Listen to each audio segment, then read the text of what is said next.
Bonjour, vous êtes avec le prophète Stéphane Nerplat et aujourd'hui c'est le 5e épisode de mon podcast et je vous invite vraiment à rester connecté jusqu'au bout de cette vidéo. Aujourd'hui je vais parler de ta lumière parce qu'il faut savoir une chose, c'est que ta lumière doit briller et tu dois dire Amen. Ta lumière doit briller mais en même temps tu dois savoir quel ennemi veut éteindre ta lumière. Et on va voir dans la Bible, dans le livre de Matthieu chapitre 2, Jésus-Christ, la naissance de Jésus-Christ et du roi Hérode. Qu'est-ce que le roi Hérode a voulu faire? Donc je vais lire pour vous. Matthieu chapitre 2 verset 1. Jésus étant né à Bethléem en Judée, au temps du roi Hérode, voici des mages d'Orient arrivèrent à Jérusalem et dirent, où est le roi des Juifs qui vient de naître? Car nous avons vu son étoile en Orient et nous sommes venus pour l'adorer. Donc déjà, je vais m'arrêter là.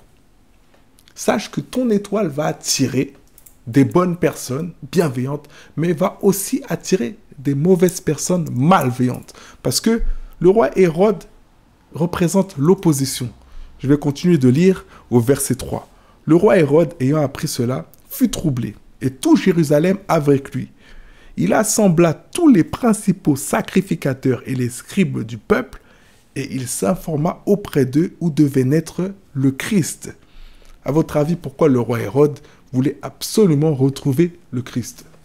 Ce n'était pas pour l'adorer, mais c'était pour le tuer. Et pourquoi il voulait tuer Christ? Il voulait le tuer tout simplement parce que la lumière qui émanait de lui était beaucoup trop flamboyante, beaucoup trop grande. Il était beaucoup trop lumineux pour sa lumière à lui. C'est-à-dire que le Christ lui faisait littéralement de l'ombre dès sa naissance. Donc, il a voulu anéantir le Christ et il a utilisé tous les moyens possibles et imaginables au point de demander, enfin d'ordonner à toutes les sages-femmes de Bethléem et des alentours de tuer les nouveau-nés mâles dès la naissance. C'est un crime terrible. Ça montre qu'il était vraiment jaloux et il était vraiment prêt à tout. Et ça montre surtout qu'il était inspiré par Satan. Parce qu'il ne pouvait pas faire un tel acte sans être inspiré par Satan.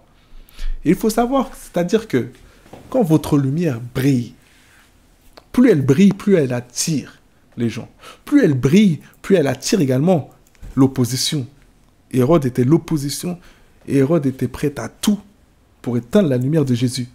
Mais par la grâce de Dieu, il a échoué. Et il y a des choses qu'il faut aussi comprendre. Et je vais vous parler d'une autre histoire, c'est l'histoire de Joseph. Quand Dieu vous donne un bébé, quand Dieu vous donne un projet, n'en parlez pas à tout le monde trop rapidement. Attendez que ce projet arrive à maturation. Attendez d'être aux 9 mois pour accoucher, pour commencer à en parler. Parce que l'ennemi va essayer de détruire votre projet avant même qu'il puisse voir le jour. Et il y a combien de personnes que je vois qui se sont fait littéralement voler leur projet parce qu'ils en ont parlé trop rapidement à des personnes des fois qui sont proches d'elles. Vous savez, Joseph, il a parlé des songes qu'il avait à ses frères. Et ces songes ont entraîné une jalousie que le diable a utilisée pour que ses frères arrivent au point de vouloir tuer Joseph. Donc ne racontez pas trop vos projets, trop rapidement. Ne parlez pas trop vite. Attendez que les choses soient concrètes. Parce que votre lumière doit briller. Et si tes projets sont avortés, ta lumière ne pourra pas briller. Pourquoi? Parce que ta lumière est liée à ta destinée. C'est-à-dire que si tu as un appel de chantre, mais que ce n'est pas encore le moment d'être exposé et que tu t'exposes, il y a des personnes qui peuvent te décourager et tu vas arrêter.